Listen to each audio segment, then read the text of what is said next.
5 times, Sarah Chen has been rejected as a mail-order bride in Wyoming Territory.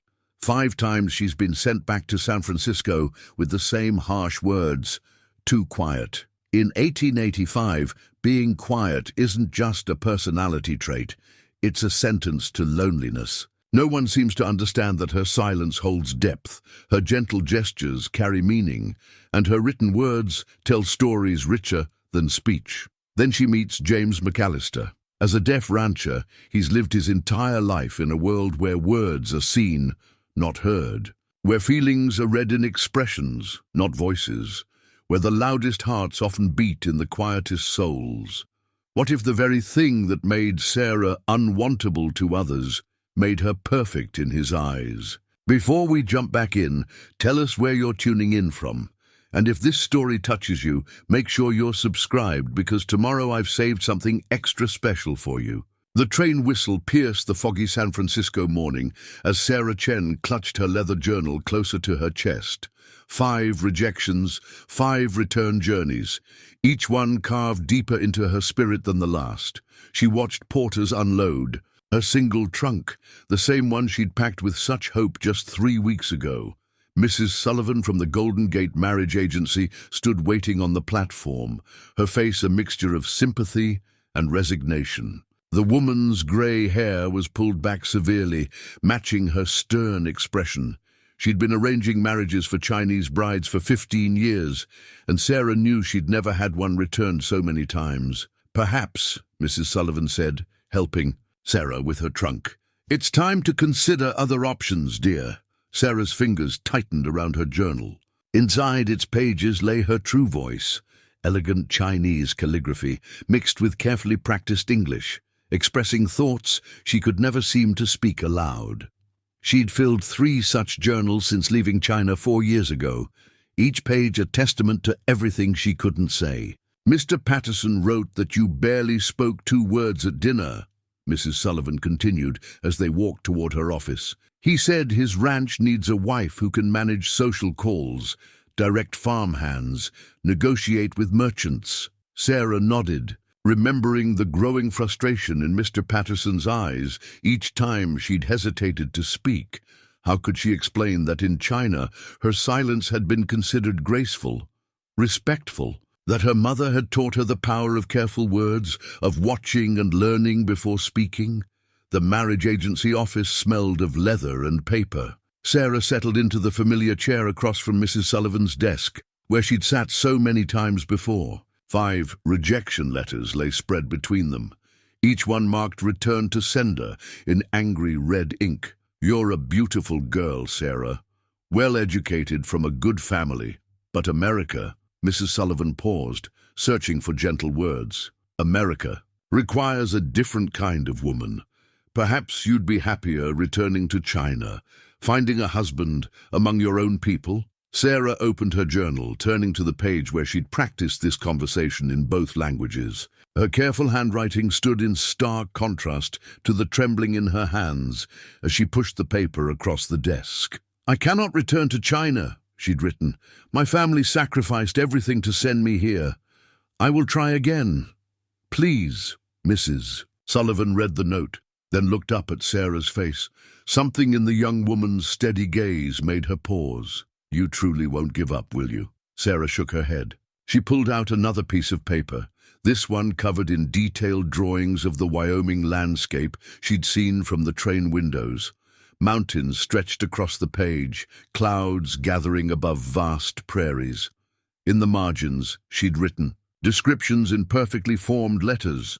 "Land of big sky, place where silence speaks." Mrs. Sullivan studied the drawing, then smiled slightly. "There is one more possibility. A rancher near Laram, James McAllister. He's requested a bride several times, but..." She hesitated. "Well, he has his own unique circumstances. Would you be willing to try once more?" Sarah nodded without hesitation. One more chance. One more journey. Her fingers traced the edges of her journal, where blank pages waited to be filled with whatever story came next. "Very well," Mrs. Sullivan said, pulling out a fresh contract. "But Sarah, this must be the last time." for both our sakes." As Mrs. Sullivan prepared the paperwork, Sarah opened her journal to a new page. At the top, she carefully wrote the date, then added in her flowing script, "6th journey, final chance, the mountains are calling again." Outside the office window, fog rolled back from San Francisco Bay, revealing glimpses of blue sky. Somewhere, far to the east, beyond the Sierra Nevada and the vast plains, Wyoming waited. Sarah didn't know it yet. But this time, fate had something different in store. A man who would understand her silence in ways she couldn't imagine, and a love that would teach them both new ways to speak. James McAllister sat on his usual bench at the Laram train station, his leather-bound sketchbook open across his knees. Though he couldn't hear the approaching train, he felt its vibrations through the wooden planks beneath his feet.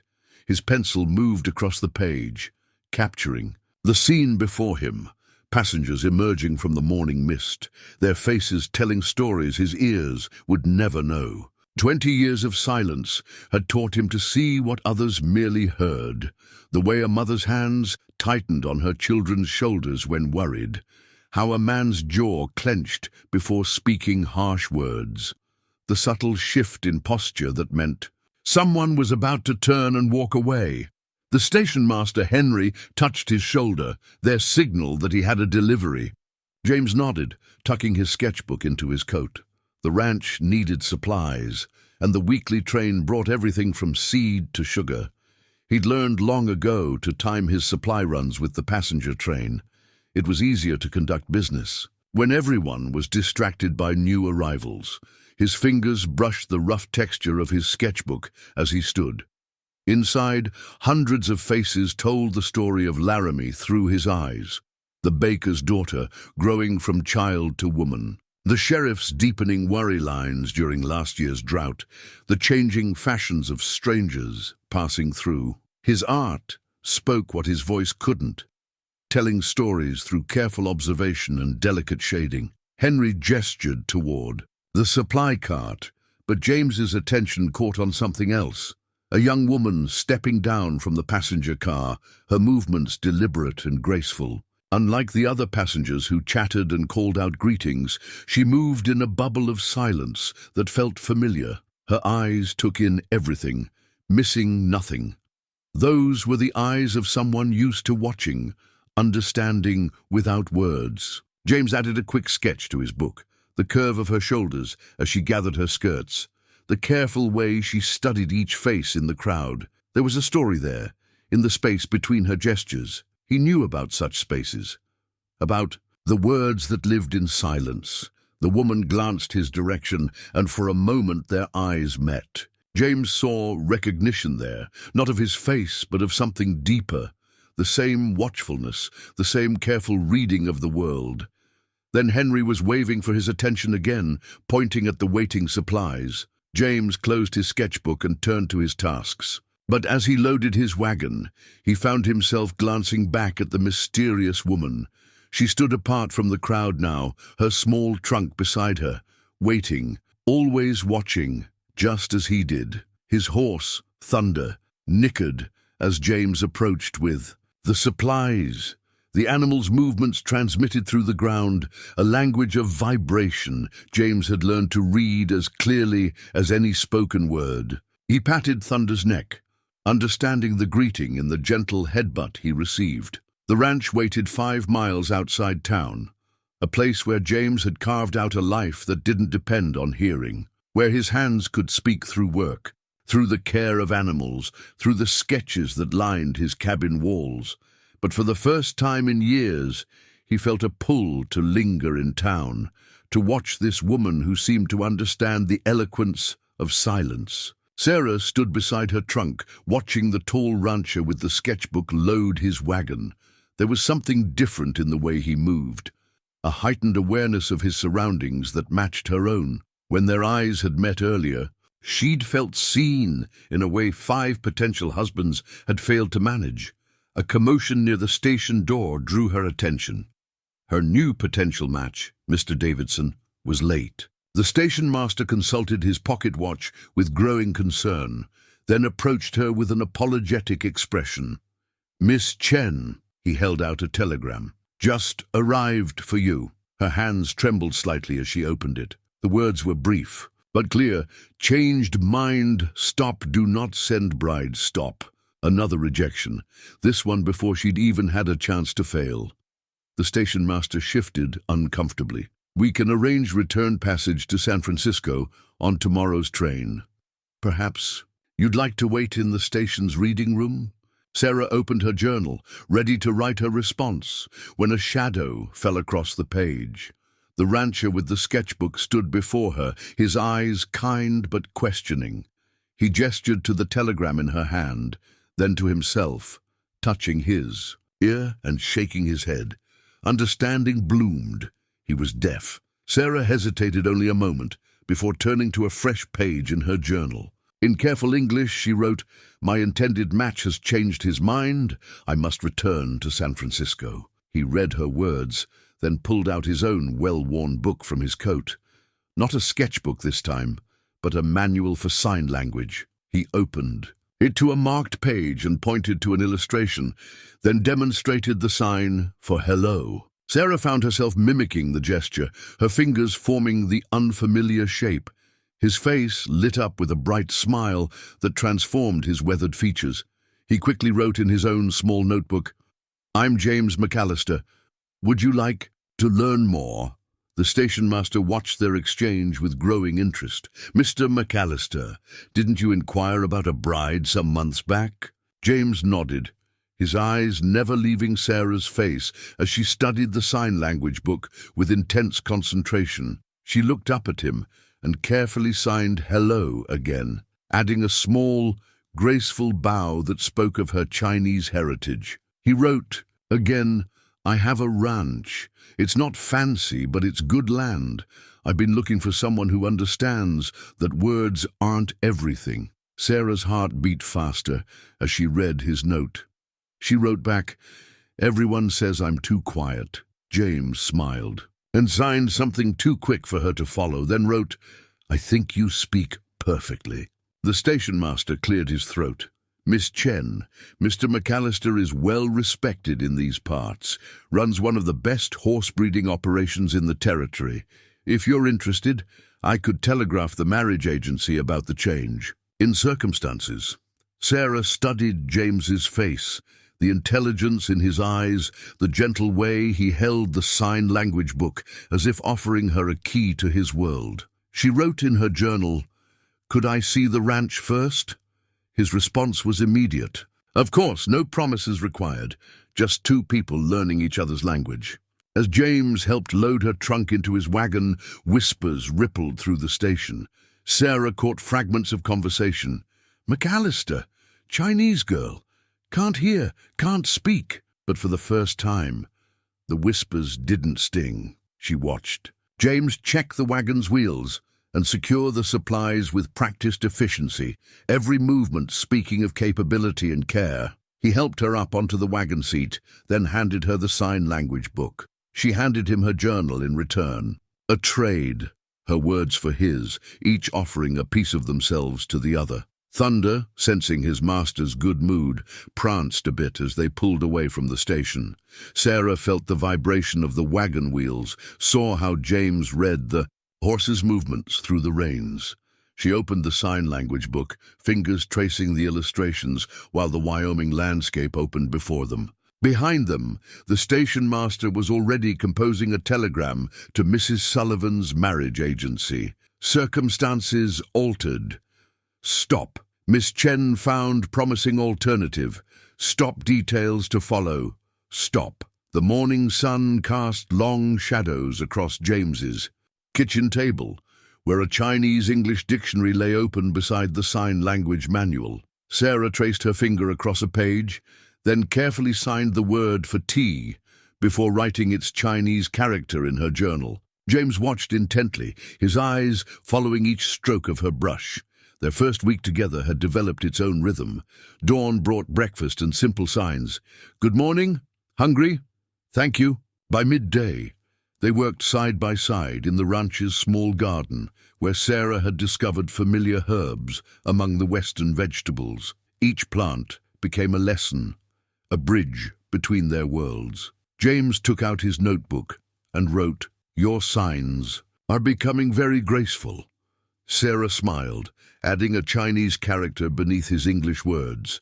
She pointed to it, then mimed its meaning, the flow of water over stones. James nodded, understanding. In her hands, sign language was becoming something new, blending with the elegant movements of her cultural heritage. A kettle whistled on the stove, its sound unheard by James, but seen in the rising steam. Sarah moved to prepare tea, her movements a dance of practiced precision. She'd brought the tea set from San Francisco, one of few luxuries she'd allowed herself. James had cleared a special shelf for it, understanding without words its importance to her. As she poured, James touched her arm gently and pointed outside. Through the window, they could see his neighbor, old Mrs. Henderson, making her way up the path. Sarah's hands trembled slightly. Meeting new people had always been the hardest part. James quickly wrote, "She's kind and very curious about my mysterious Chinese guest."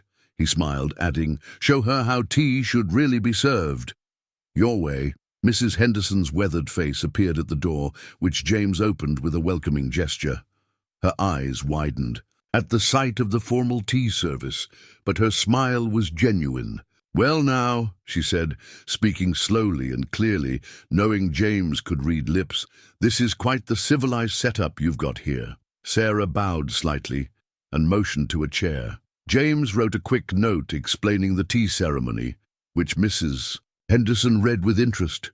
As Sarah went through the ritual, her confidence grew. The older woman watched, fascinated, as each step unfolded with graceful precision. After the first sip, Mrs. Henderson's eyes brightened.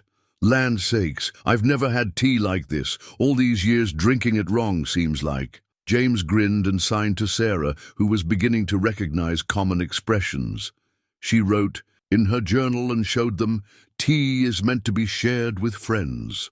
Mrs. Henderson studied the Chinese characters Sarah had added below the English. "That's mighty pretty writing. Could you show me how to make those marks?" For the next hour, the kitchen table became a classroom. Sarah demonstrated basic characters while James added the corresponding signs. Mrs. Henderson proved an eager student, even if her brushstrokes were shaky. As she left, carrying a small packet of tea leaves Sarah had insisted she take, Mrs. Henderson paused at the door. "You two seem to be figuring things out just fine," she said, her voice warm with approval. "Sometimes the good Lord knows better than we do what we need."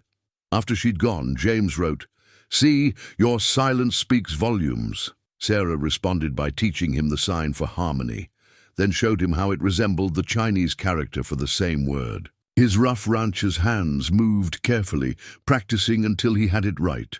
That evening, as sunset painted the sky in shades of gold and purple, they sat on the porch, adding to their shared vocabulary. Sarah taught James to write sunset in Chinese, while he showed her how to describe colors in sign language.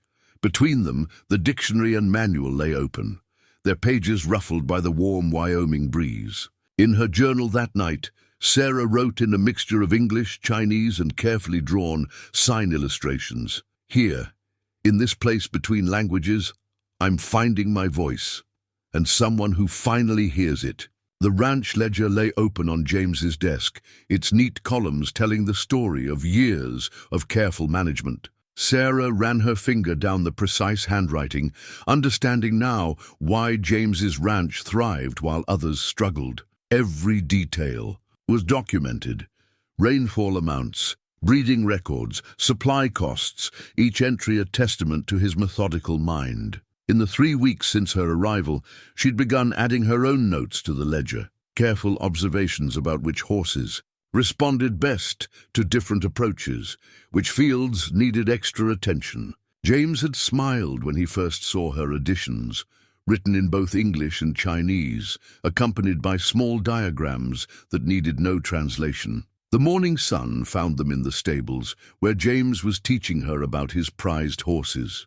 His hands moved in fluid signs as he explained each animal's personality. Sarah had learned that Thunder, his favorite stallion, had been born the same year James lost his hearing to scarlet fever. They'd grown up together, learning to communicate through touch and movement. Sarah approached a nervous mare, her movements slow and deliberate. James watched as she hummed a Chinese lullaby, the vibrations soothing the horse, even though neither James nor the animal could hear the melody. The mare's ears flicked forward, then relaxed. James touched her shoulder and signed, "You have good horse sense." She smiled, signing back with growing confidence. "They're like people. Sometimes silence is what they need." The ranch's daily rhythm had become a dance they performed together. James showed her how to read the weather in cloud patterns, while she taught him Chinese techniques for predicting rain by watching wildlife behavior. Their methods differed, but their conclusions matched more often than not. In the vegetable garden, Sarah had introduced Chinese planting methods that James recorded with interest in the ledger.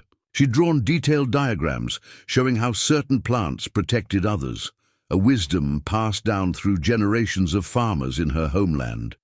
By midday, they were checking fence lines, riding side by side. Sarah had traded her traditional dress for practical riding clothes, though she'd embroidered Chinese luck symbols into the cuffs. James signed that her riding had improved considerably. She responded by demonstrating the new posting rhythm she'd developed, one that let her feel the horse's movements the way he did. They stopped to repair a loose post, working in seamless tandem. James held the post steady while Sarah secured the wire, their hands signing quick confirmations to each other. The efficiency of their partnership drew admiring comments from passing ranchers who'd initially doubted the wisdom of James taking in a Chinese bride who couldn't even speak proper. Back at the house, Sarah added the day's fence repair to the ledger while James prepared their evening meal. She'd been surprised to discover he was a competent cook, another skill developed during years of independent living. They'd begun combining their culinary knowledge, creating dishes that, like their communication, bridged their different worlds. As darkness fell, they sat on the porch reviewing the ledger's weekly totals. Sarah pointed to the rising profits from their new vegetable arrangements. James nodded, then showed her his plans for expanding the garden next season. A shooting star streaked across the sky. Sarah quickly taught James the Chinese sign for making a wish. He caught her hand as she finished the gesture, his calloused fingers gentle against hers. For a moment, they sat in comfortable silence, their hands still linked. In the dim lamplight, Sarah added a final entry to the day's ledger. Beyond the numbers and notes, she drew a small picture. Two riders on horseback, moving in perfect synchronization across an endless prairie. Below it, she wrote in 3 languages: English, Chinese, and sign, home. James saw the drawing and smiled, understanding everything she hadn't needed to say. He added his own note beside hers. 2 voices, 1 song. The Laramie Weekly Herald's gossip column lay folded on the general store counter, its fresh ink still smudging. Sarah caught glimpses of phrases as she selected supplies. Unusual arrangement and strange pair jumped from the page. The store owner's wife, Mrs. Crawford, made no attempt to hide her scrutiny as she tallied Sarah's purchases. "Will Mr. McAllister be settling the account?" Mrs. Crawford's voice dripped with doubt.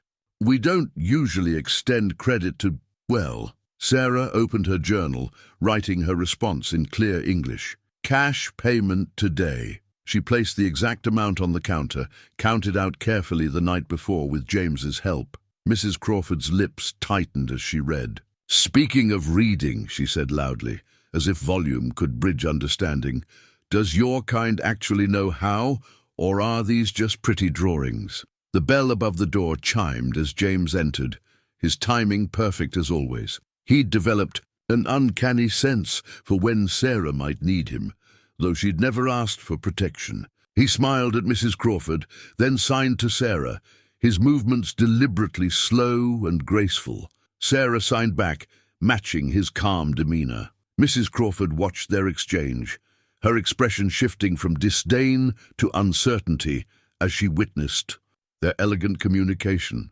"Well, I never," she muttered, pushing the wrap packages across the counter.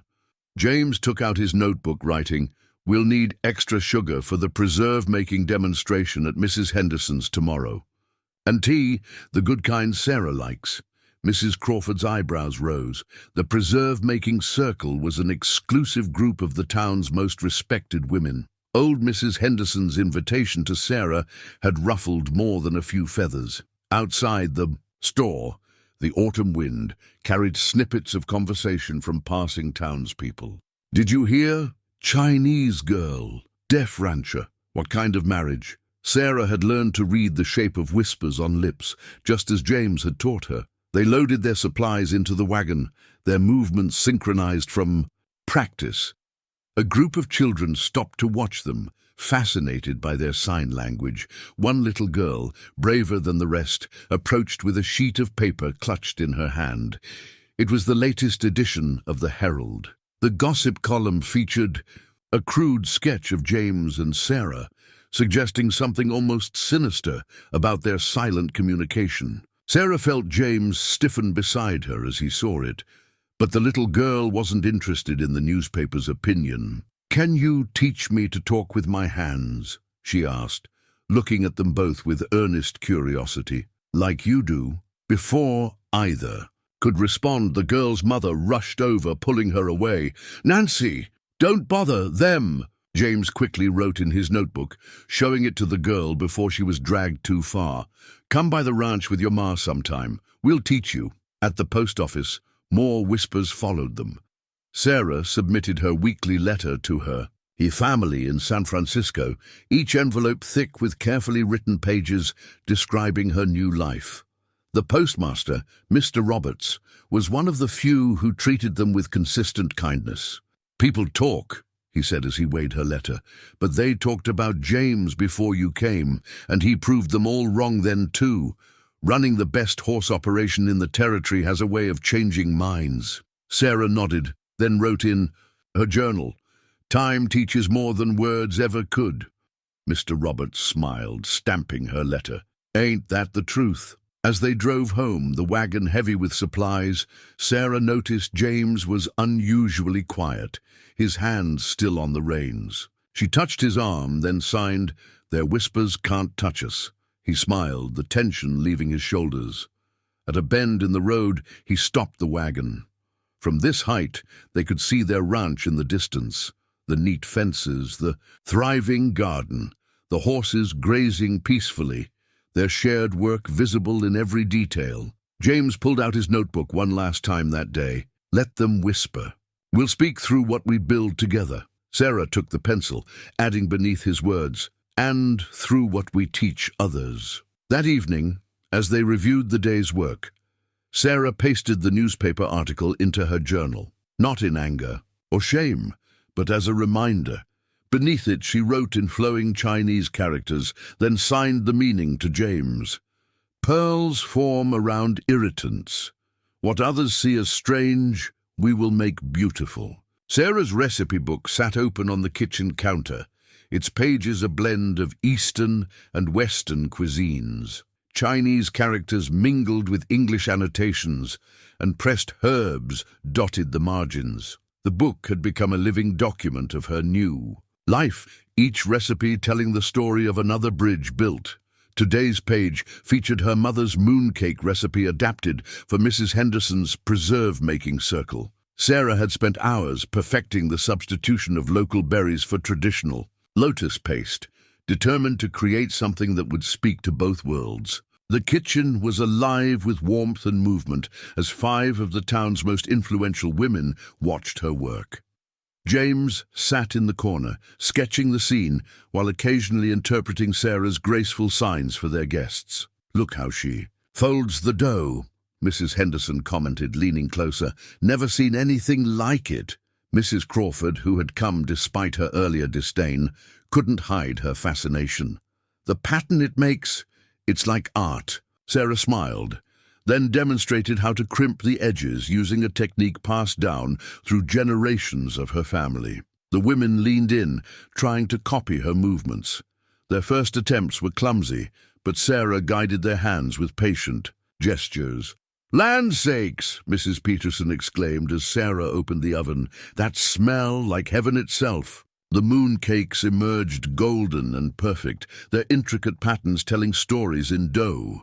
While they cooled, Sarah served tea in the formal style James had come to love. The women's chatter softened as they observed the ritual, something shifting in their expressions as they recognized the skill and dedication in each precise movement.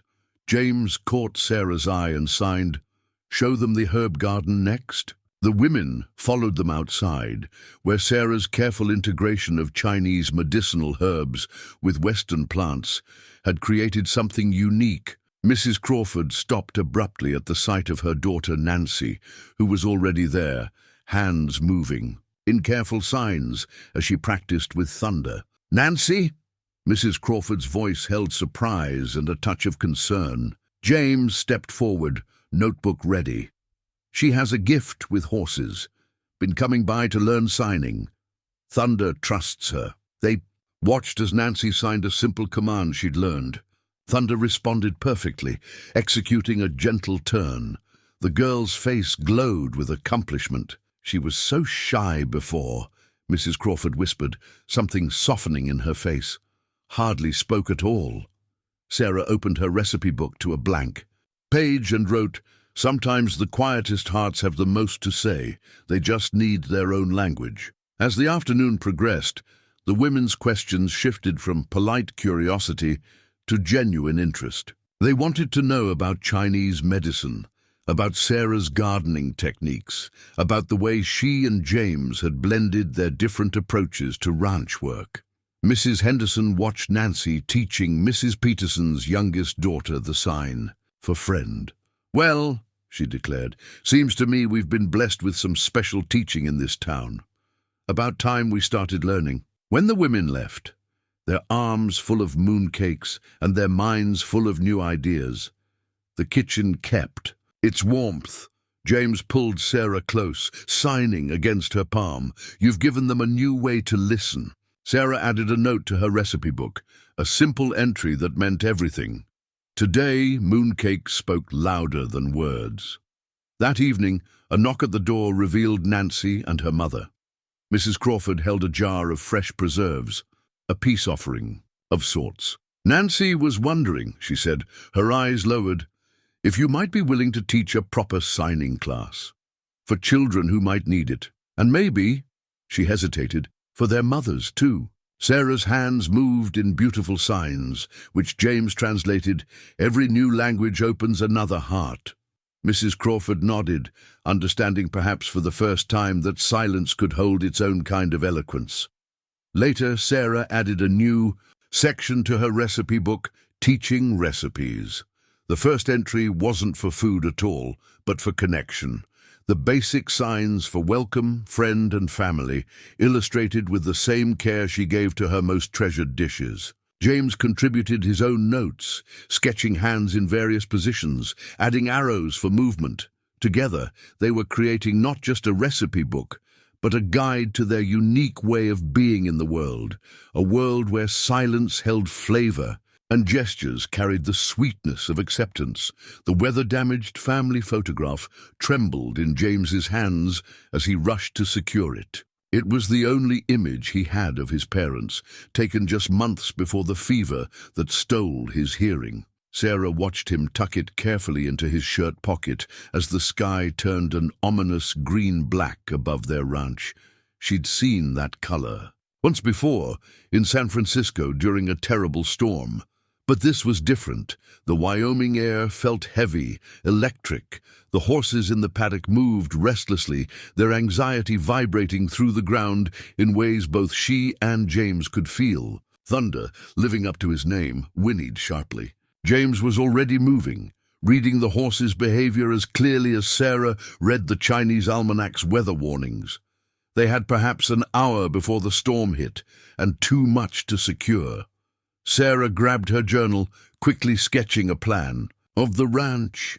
She divided the page in two, marking critical areas for each of them to cover. James nodded at her efficiency, adding a few notes about the new foal that would need special protection. They worked with urgent precision. Sarah gathered the younger horses while James secured the barn doors. Between them flew quick signs, made sharper and more essential by the rising wind. No wasted movements, no hesitation. Each understood exactly what the other needed. The first massive drops fell as Sarah helped James strengthen the garden fence. They'd worked too hard on their blended garden to lose it now. Chinese medicinal herbs grew alongside Western vegetables, each plant precious to their growing trade. With townspeople, a sharp crack of lightning illuminated James's face. Though he couldn't hear the thunder, he felt its rumble through the earth. His expression changed, hands signing rapidly. "Storm cellar now," but Sarah pointed urgently toward the far pasture. Through the growing sheets of rain, they could see the new foal had panicked, broken through a fence, and was running straight toward the creek, which was already beginning to swell.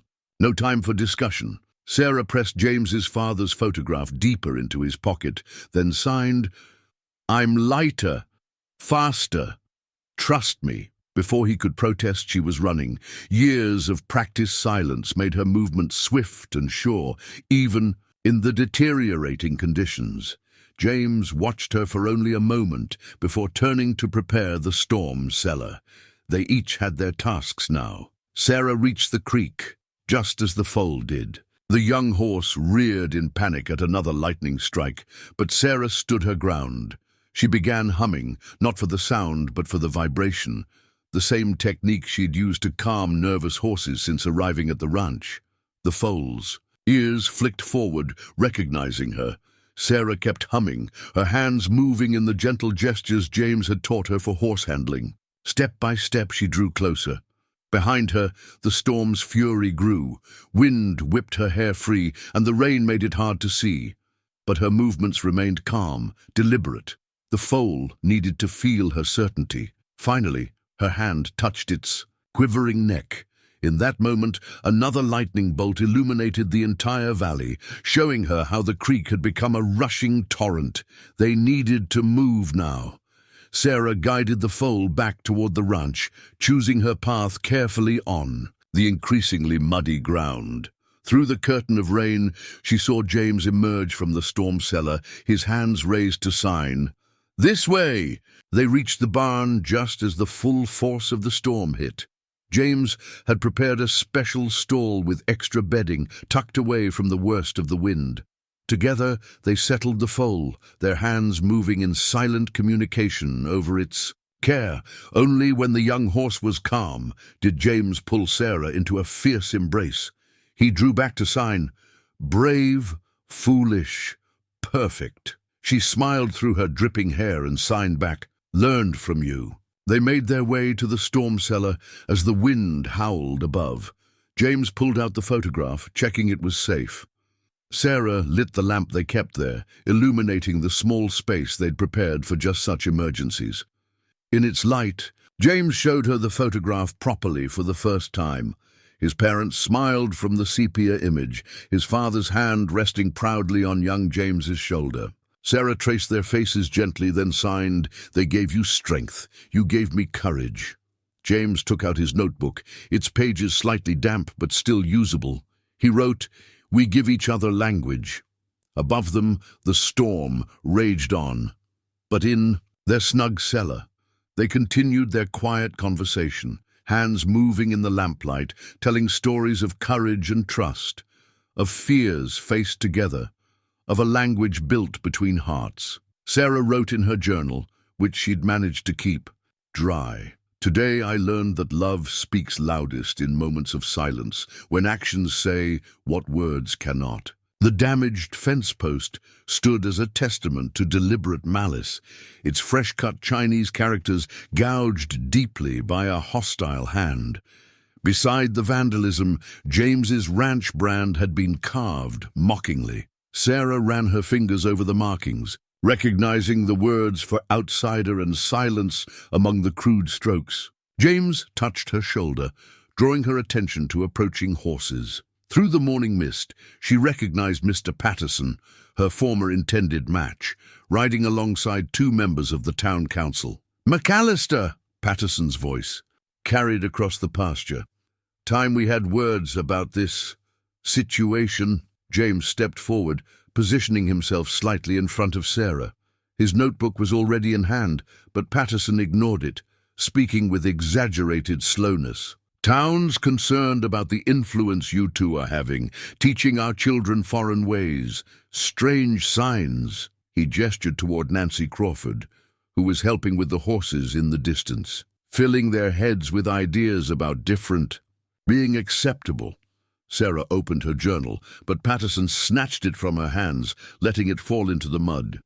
"No more of your chicken scratch. This is American soil. We speak English here." James's hands moved in sharp, clear signs that needed no translation, his expression thunderous. He reached for Sarah's journal, but one of the councilmen dismounted, blocking his path. "Now see here, McAllister. You were strange enough before, but we tolerated it because you ran a good operation. But this," he waved towards Sarah, "teaching our children to be silent like her, it ain't natural." Sarah felt James trembling with rage beside her. She touched his arm, then bent to retrieve her journal. With deliberate grace, she wiped it clean and wrote in perfect English. "Our students learn 3 languages, English, Chinese, sign. Knowledge is strength, not weakness." "Knowledge?" Patterson spat. "You call those hand-wavings knowledge and these foreign markings?" He kicked the fence post. "For all we know, you're teaching spells and wickedness." Nancy had noticed the confrontation and was running toward them. Sarah saw Mrs. Crawford following, her face worried. Other ranch hands were drawing closer too, drawn by the tension in the air. James wrote quickly, "Leave my property, now." "Property?" The second councilman laughed harshly. "That's rich. Way we hear it. You never filed proper ownership papers after your pa died. Been meaning to look into that, given the circumstances." Sarah felt James go still. She knew his father had left everything in order, but the documents were old, potentially vulnerable to reinterpretation by hostile officials. Then Nancy reached them, her small hands flying in the signs Sarah had taught her. "Miss Sarah, the new foal is dancing, just like you showed me." Mrs. Crawford arrived, breathless. "Nancy, come away." She stopped, taking in the scene. Her eyes fell on Sarah's muddied journal, then rose to Patterson's satisfied smirk.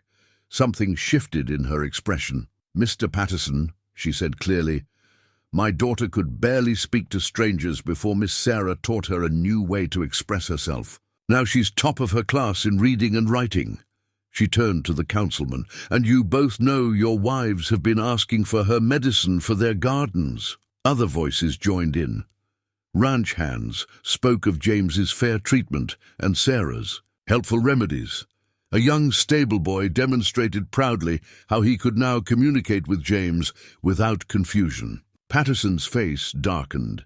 "This isn't about some herbs or hand signs. This is about proper order, natural ways." Sarah straightened, drawing out her pencil. In her journal she wrote words she'd practiced for weeks. "The only unnatural thing here is fear of difference." James took the journal, adding, "My father's papers are filed with the territorial office, certified copies in the bank vault. Touch our ranch, and I'll have the governor's office reviewing every land deal this council has ever made." The councilman shifted uncomfortably. They knew James's reputation for meticulous records. If he said he had documentation, he did. Patterson glared at Sarah. "This ain't over. You don't belong here, girl. Never will." As they rode away, James and Sarah stood together before the damaged fence post.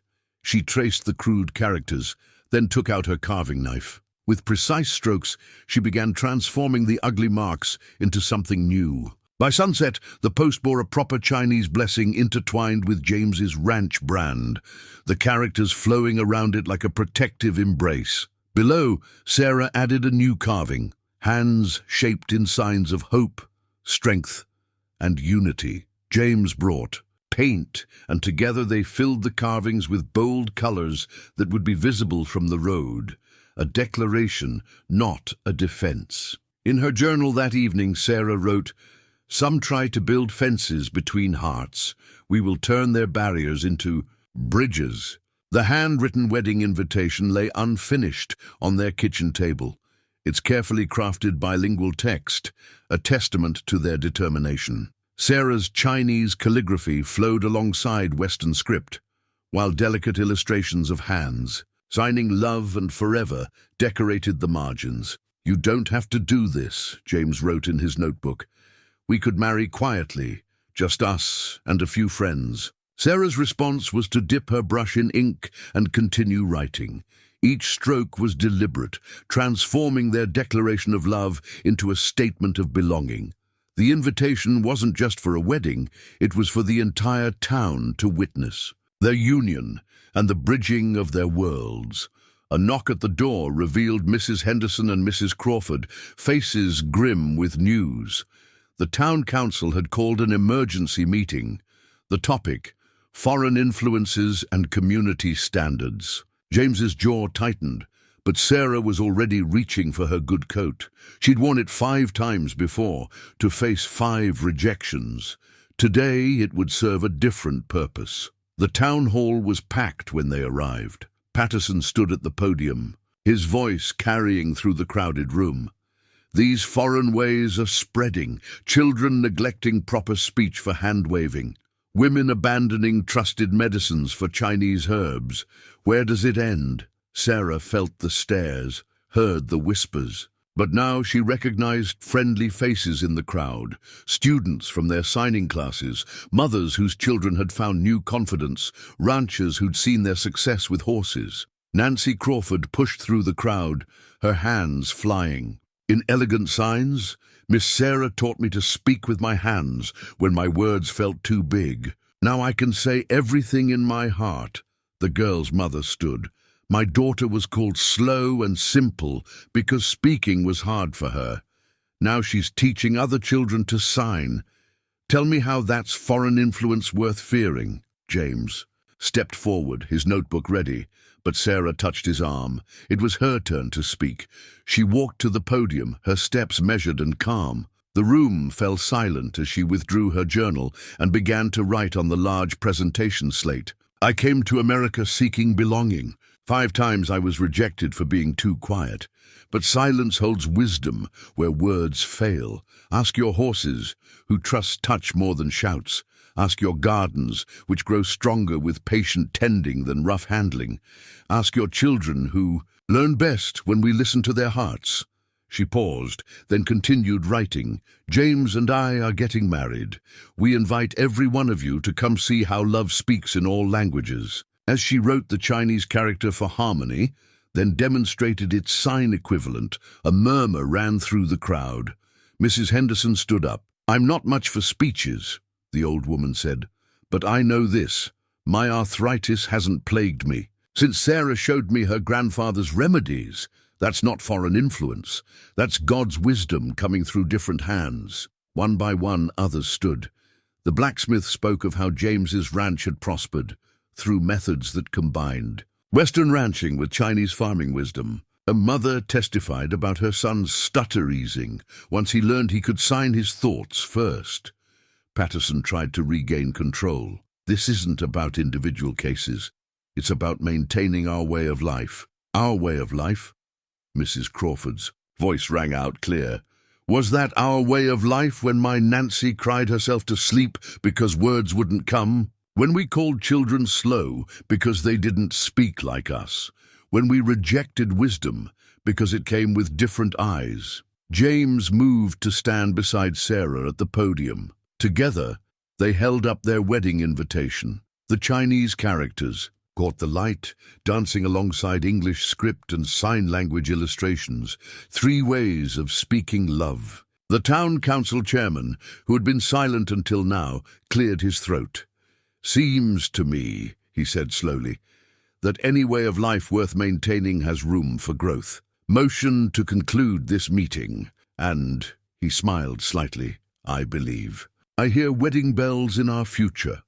As the crowd dispersed, many lingering to examine the invitation and ask about the ceremony, Sarah added a final note to her journal. Sometimes the quietest revolution begins with an invitation to understand.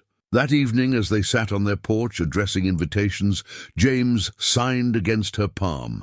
"You spoke louder today than any voice could." Sarah's response was to guide his hands through the Chinese character for courage, showing him how it contained the symbol for heart. Together they added it to their invitation's design, one more bridge built between their worlds. Each envelope they sealed felt like a key turning, unlocking doors that fear had closed. Their wedding wouldn't just be a ceremony. It would be a demonstration of how love could speak in any language, if only hearts were willing to listen. The community notice board outside the general store had transformed over the past weeks. Alongside the usual announcements of church socials and cattle auctions, new bilingual postings caught the eye. Chinese characters flowed beside English text, while simple drawings demonstrated sign language basics.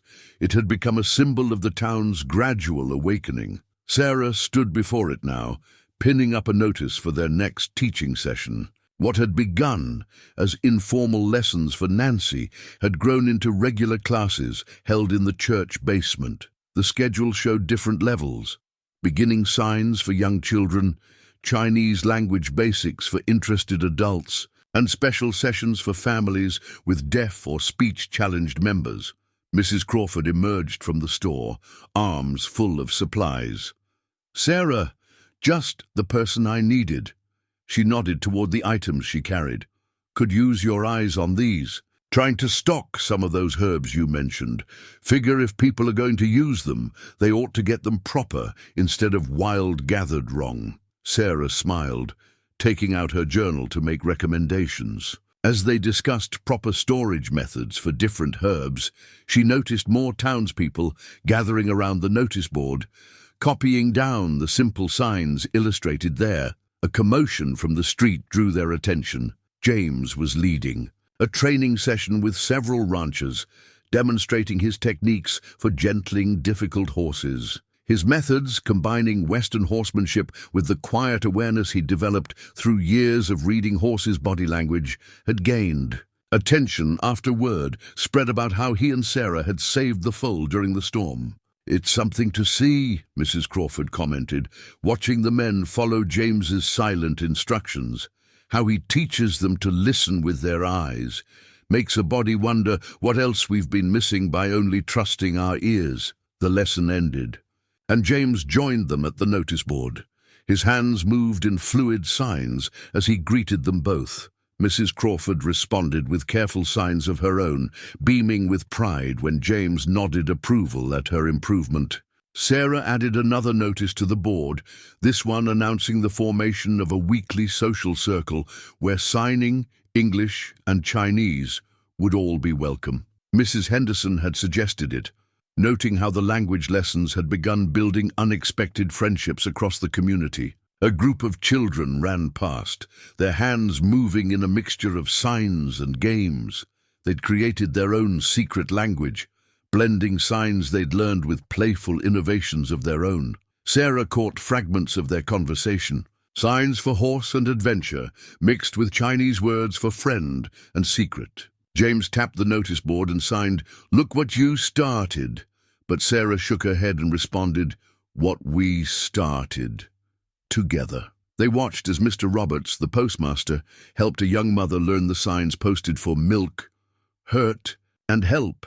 Her infant son, born with difficulty speaking, would grow up in a town that had learned there were many ways to hear a voice. Even Patterson's wife had begun attending the herb sessions, though her husband remained coldly distant.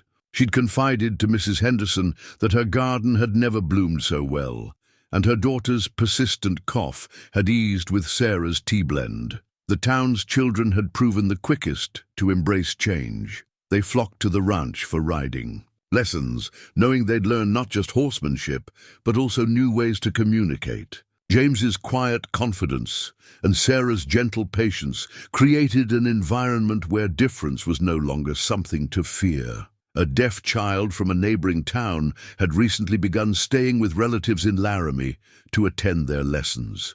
His Parents had written a letter, now posted on the notice board, describing how their son had bloomed since finding others who could understand him. Sarah added the letter to her growing collection of community memories. Each note, drawing, and letter represented another small bridge built, another barrier fallen. The Chinese-English dictionary she'd brought from San Francisco was now well worn from frequent lending, its pages marked with notes from eager learners. As the afternoon sun cast long shadows across the notice board, James and Sarah headed home. They passed the school, where Nancy was teaching a younger student to sign the alphabet.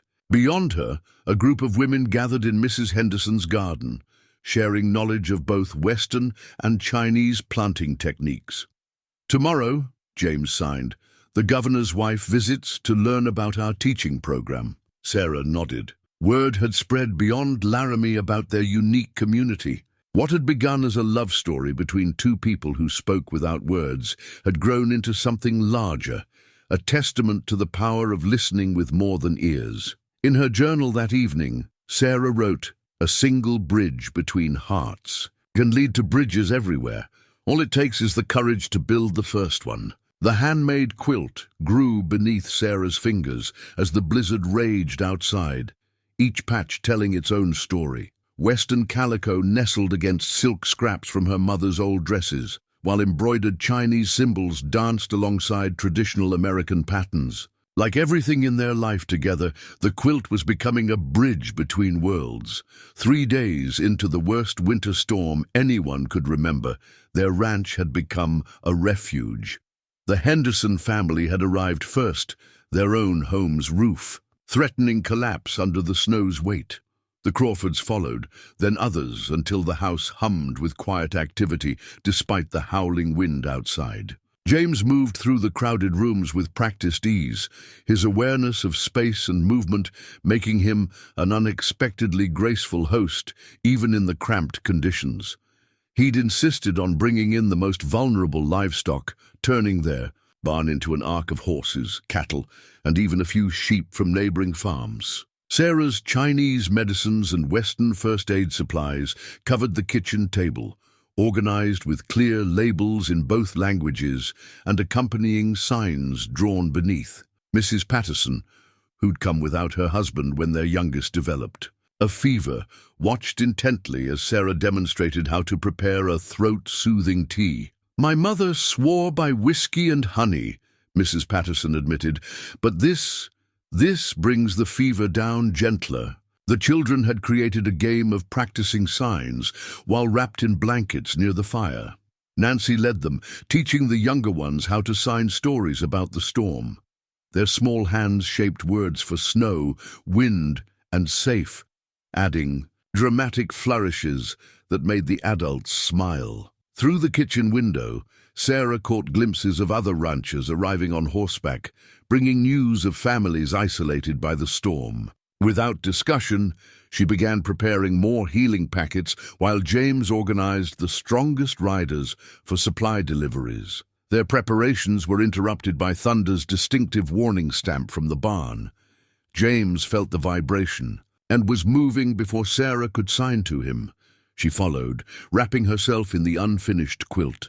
They found a young ranch hand, barely conscious, half frozen in the barn doorway. He'd ridden through the storm to warn them, the Hendersons. Oldest boy was trapped at their property, trying to save their remaining livestock. The next hours tested everything they'd built together. James organized a rescue party, while Sarah prepared medicines and heated blankets. Their home became a command center, with children running messages and adults working in focused silence. What amazed the townspeople most was how smoothly everything worked without raised voices.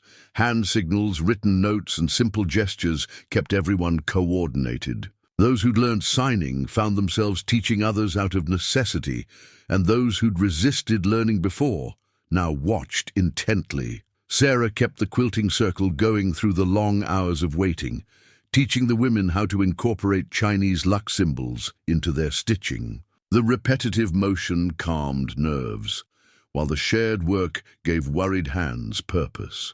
Never thought I'd be sowing Chinese blessings, Mrs. Crawford mused, her needle flashing. But Lord knows we need all the help we can get tonight.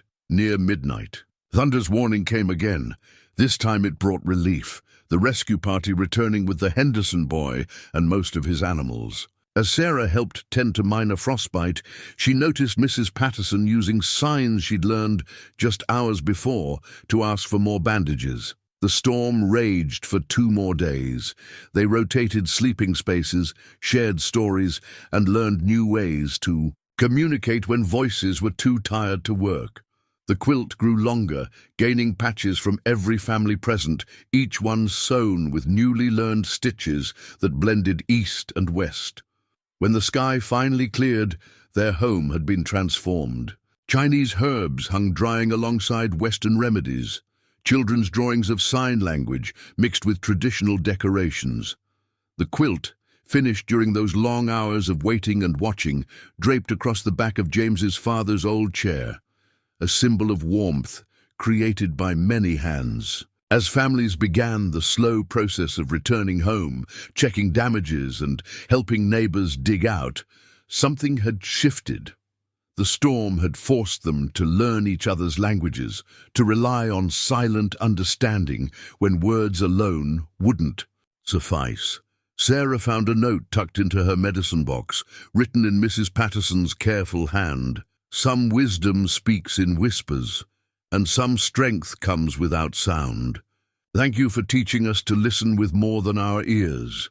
That evening, as James and Sarah finally had their home to themselves again, they wrapped the new quilt around their shoulders and stood on the porch, watching the community they'd helped build work together to rebuild after the storm. Sarah's journal entry that night was simple. In the silence of the storm, they finally heard us. In learning our language, they found their own new ways to speak. The garden layout spread across their kitchen table, its carefully drawn plans showing how Chinese vegetables would grow alongside Western crops. Sarah's brush moved with sure strokes as she added notes about companion planting, which plants would strengthen each other just as their 2 cultures had.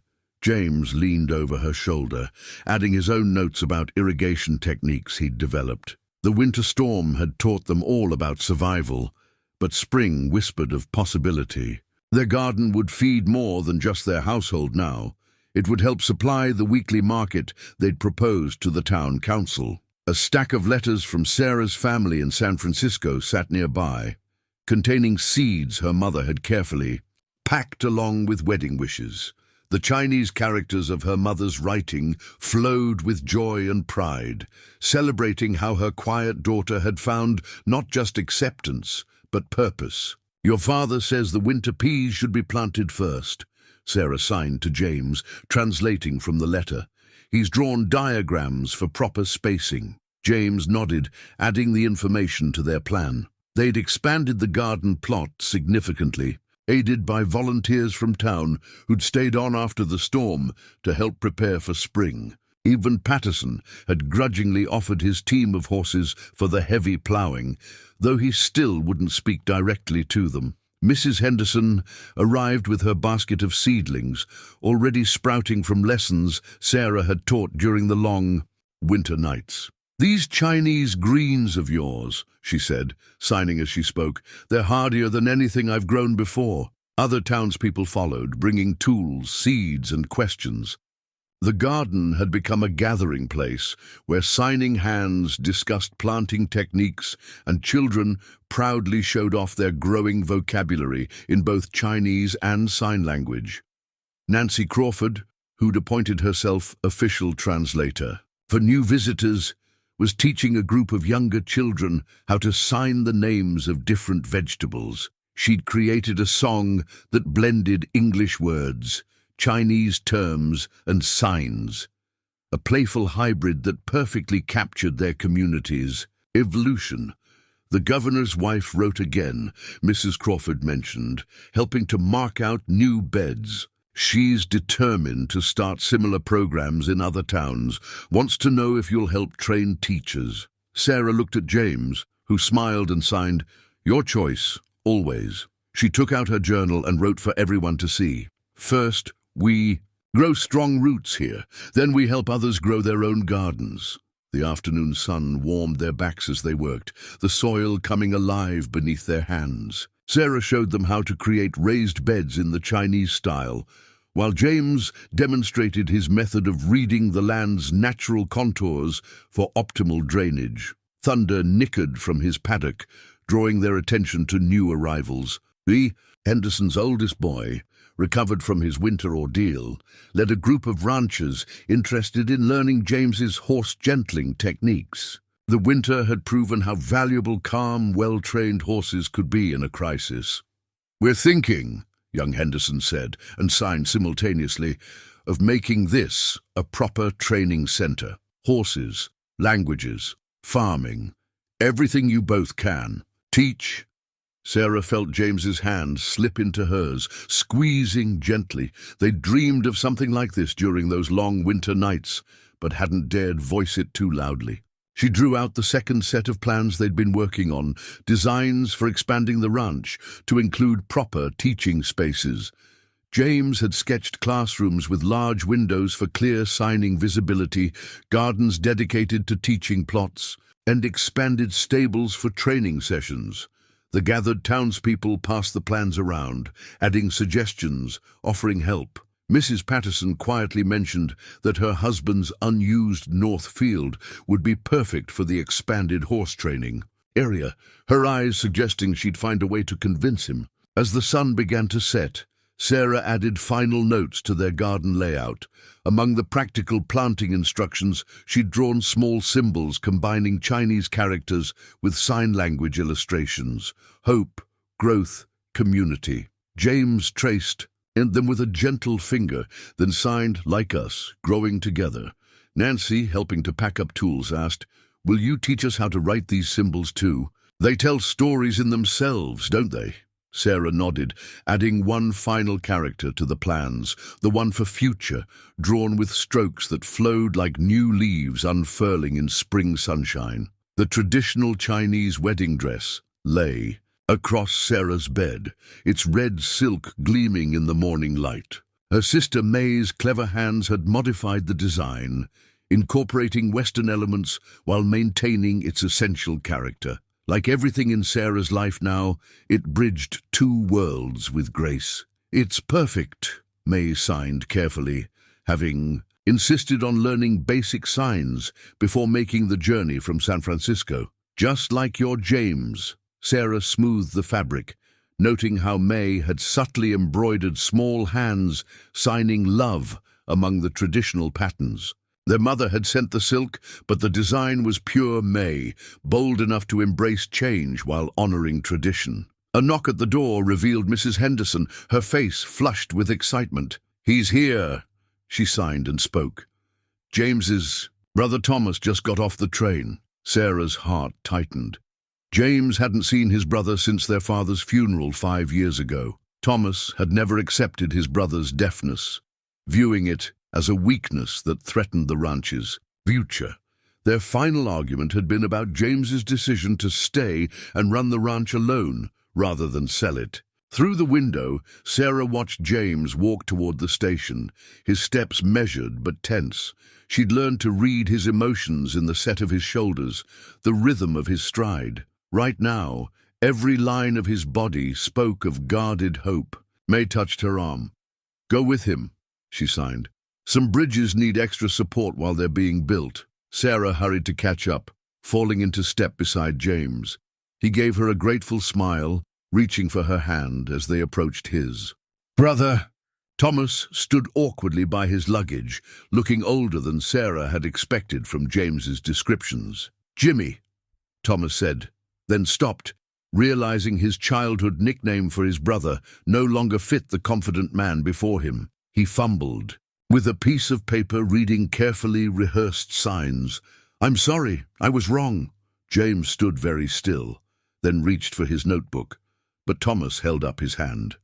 "No," he said, signing slowly, clumsily. "I learn your way now." The signs were crude, learned by mail from Nancy Crawford over the past months, but they represented something profound. A willingness to step into his brother's world instead of demanding James live in his. Sarah felt James's hand tremble. In hers, as he signed back, his movements gentle, simplified for his brother's understanding. Welcome home. The afternoon brought more arrivals. Sarah's cousin Wei Lin, who'd married a railroad worker and settled in Denver, came bearing gifts and stories from their extended family. The house filled with a mixture of Chinese, English, and sign language, as everyone worked to communicate across their different worlds. May and Thomas found themselves seated together at dinner, sharing their experiences of watching their siblings build something unexpected. Though they needed Nancy's help to translate, their laughter needed no interpretation. "You know," Thomas said during a quiet moment, "I fought this because I thought Jimmy was letting his disability isolate him." He watched his brother across the room, teaching Wei Lin to sign her name. "I never imagined he'd use it to bring people together like this." May nodded, her hands moving in the graceful signs she'd learned. Sometimes what the world sees as weakness becomes strength when given room to grow. The wedding dress became a gathering point, as women from both families added their own touches. Mrs. Crawford contributed delicate lace for the cuffs, while Wei Lin sewed a traditional Chinese button knot. Each addition honored both innovation and tradition. That evening, as families mingled on the porch, enjoying May's mooncakes and Mrs. Henderson's rhubarb pie, Sarah wrote in her journal, "Today I watched my sister sign with James's brother, saw Chinese hands shape Western words, and Western hands learn Chinese blessings. Our families are learning that love needs no single language to speak its truth." James found her later, as stars began to dot the Wyoming sky. He signed against her palm, "They're all here, both our families." Sarah corrected him gently, gesturing to include the townspeople who'd become part of their extended family. Nancy was teaching Thomas and Wei Lin a game that involved both signs and Chinese counting. Mrs. Henderson and May were exchanging recipe secrets with a mix of gestures and drawings. "All our families," she signed back, "the ones we were born to, and the ones we built together." Thomas approached them, his signs still awkward but determined. "Father would be proud of both of you." James pulled his brother into a fierce embrace, years of distance dissolving in shared tears. Sarah felt May's arms slip around her waist as they watched the brothers reconnect. "See," May whispered in Chinese, then signed, "Some silences speak of healing." The wedding certificate lay ready on the church altar, its unique design reflecting the ceremony it would witness. Written in flowing English script, Chinese characters, and illustrated with sign language, it waited to record a union unlike any Laram had seen before. Dawnlight filtered through the church windows as Sarah stood before the mirror in the side room. The modified wedding dress caught the light, its red silk harmonizing with Western lace. May made final adjustments, while Mrs. Henderson and Mrs. Crawford wove flowers into Sarah's hair. Wyoming wildflowers mixed with paper blossoms May had crafted from letters their mother sent. "Look," Nancy signed from the doorway, her hands shaping excitement. "Everyone's coming." Through the window, Sarah watched the town gather. Ranchers in their best suits rode in alongside Chinese railway workers Wei Lin had invited. Children ran about in new clothes, their hands flying in signs they'd learned specially for the ceremony. James waited at the front of the church, with Thomas beside him. His fingers moved restlessly, practicing the Chinese wedding blessing he'd learned. For Sarah's family, Thomas reached out and steadied his brother's hands, signing with newfound confidence, "She already knows your heart." The ceremony they'd designed wove together threads from both their worlds. Reverend Anderson had worked with them for weeks, learning to incorporate Chinese traditions and sign language into the service. Now he stood ready, his own hands prepared to sign the crucial parts. Sarah's entrance brought a hush to the crowd. She moved with measured grace, each step a meditation, as her mother had taught her. James watched her approach, his eyes speaking volumes in the eloquent silence they shared. The Reverend began in English, his words accompanied by Nancy's clear, signing for the deaf guests who'd traveled from neighboring towns. Then Wei Lin stepped forward to speak the Chinese blessing, her voice carrying her grandmother's ancient words, while Mrs. Crawford, to everyone's surprise, signed their meaning. When it came time for their vows, James and Sarah faced each other. Their hands moved in a dance they'd choreographed together, combining the elegance of Chinese tradition with the poetry of sign language. No translation was needed. The love in their movements spoke directly to the heart. James signed, "In a world of noise, you taught me that silence holds wisdom. Through your quiet strength, I learned to listen with my heart." Sarah's response flowed from her hands. "In a world that demanded voice, you showed me that love speaks in many languages. Through your understanding, I found my true words." Together, they signed, "We bridge worlds, not just for ourselves, but for all who seek new ways to speak their truth." The exchange of rings incorporated Chinese red ribbon, symbolizing the ties that bound their destinies. As they tied the knot together, Thomas and May stepped forward with the wedding certificate, each signed as witness.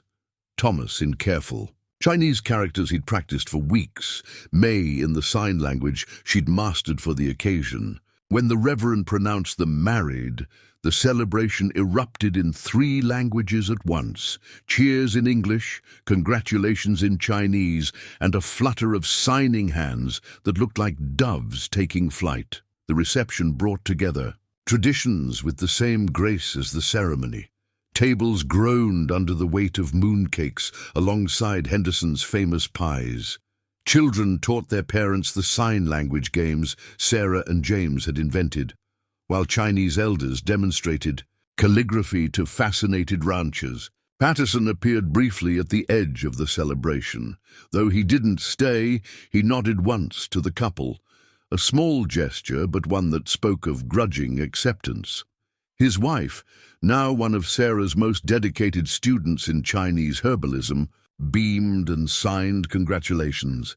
As evening fell, lanterns were lit, red paper ones from China glowing alongside Western hurricane lamps. Under their mingled light, Sarah and James danced. No music was needed. They moved to the rhythm they'd always shared, their bodies speaking the language they'd created together. Nancy gathered the children to sign a blessing she'd composed herself, their small hands shaping words of hope and unity. Watching them, Sarah saw the future they'd helped build, one where silence held its own song and love spoke in whatever language the heart chose. The wedding certificate, signed and witnessed, bore their story in 3 scripts, but its most powerful message lay in the simple truth it represented, that when hearts listen deeply enough, they find ways to speak across any silence. The new ranch sign stood proudly at their gate, its fresh paint gleaming in the morning sun.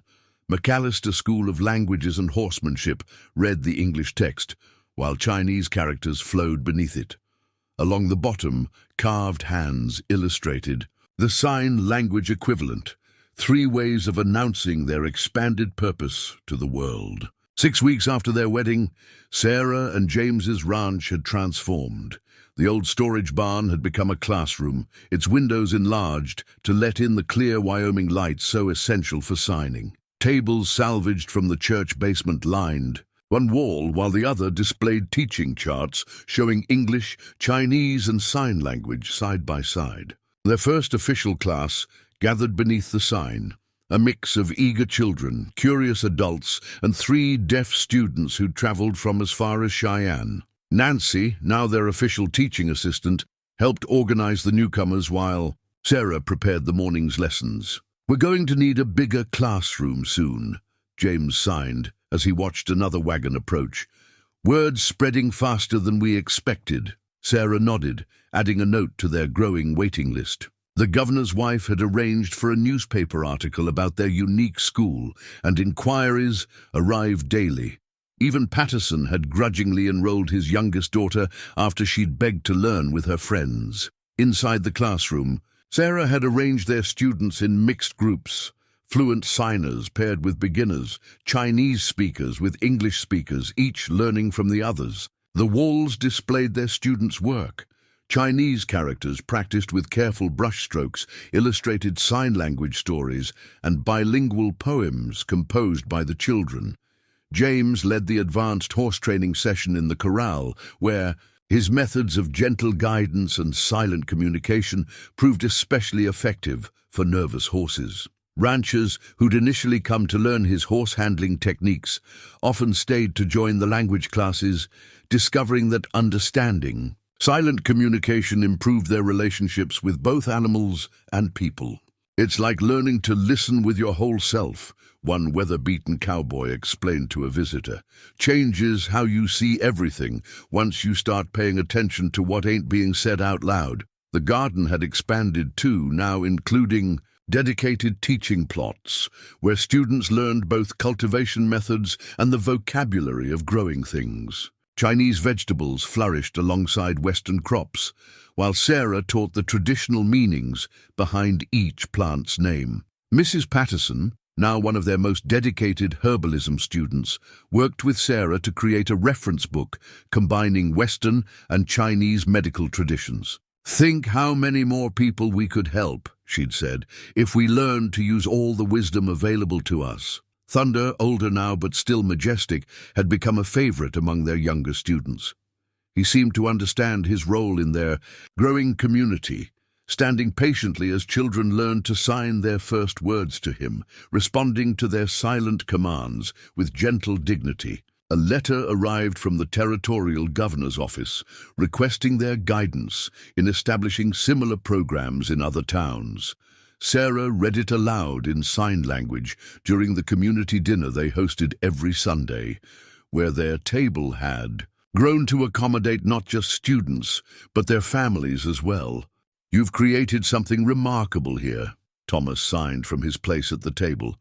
He'd settled in Laram permanently, his own signing now fluid and natural. "This is what Father always wanted for the ranch, a place that brings people together." As the evening wrapped up, Nancy led the younger children in a song they'd created, performed simultaneously in 3 languages. Parents who'd once feared their quiet children would never find their voice watched with pride as their little ones expressed themselves confidently in multiple ways. Sarah added the governor's letter to their growing collection of correspondence, each message a testament to the changes rippling outward from their small Wyoming ranch. James came up behind her, wrapping his arms around her waist as they watched. Their students head home in the setting sun.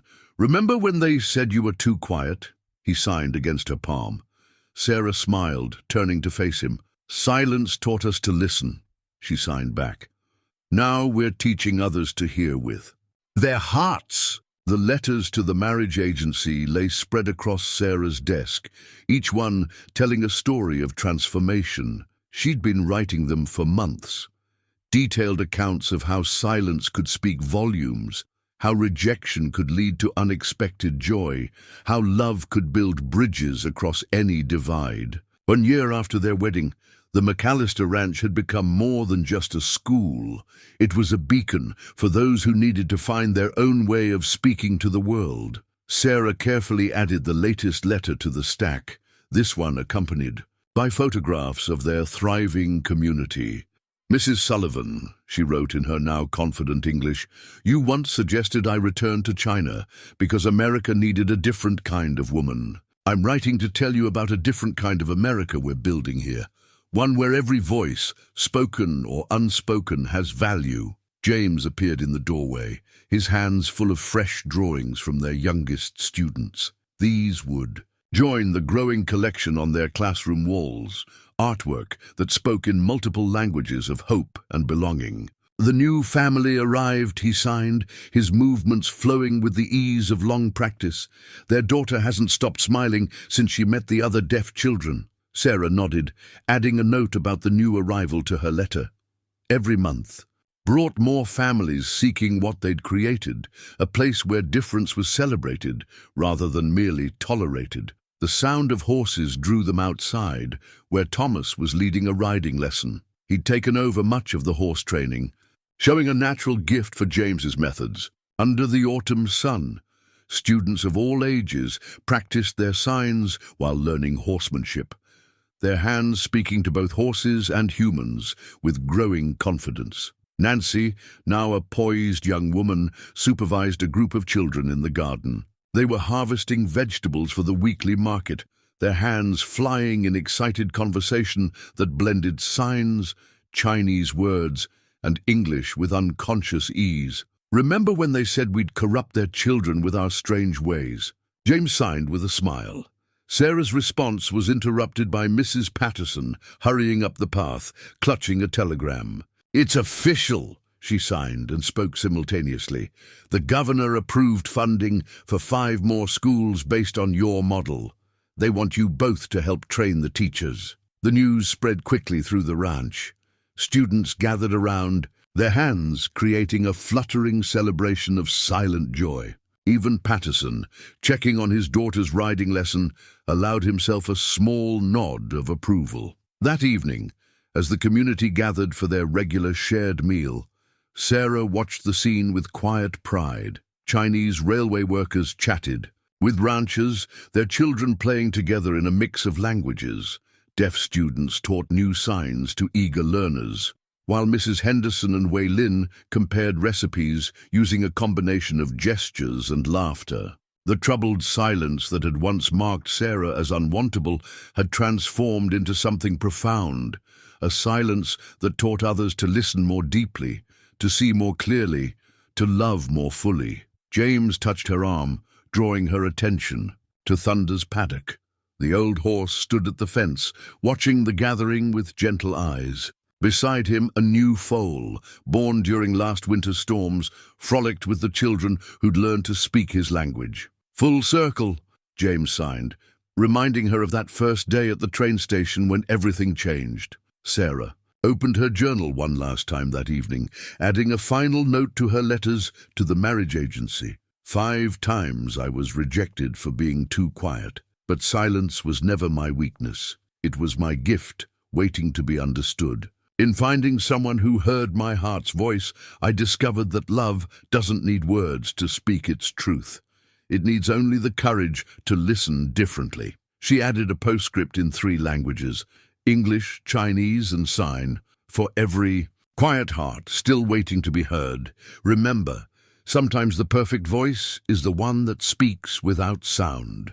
Outside their window, the Wyoming stars painted the sky with silent light, while inside, the warmth of their gathered family, born of blood and choice alike, filled the air with a symphony of unspoken love. In the end, they had built something far greater than a marriage or a school.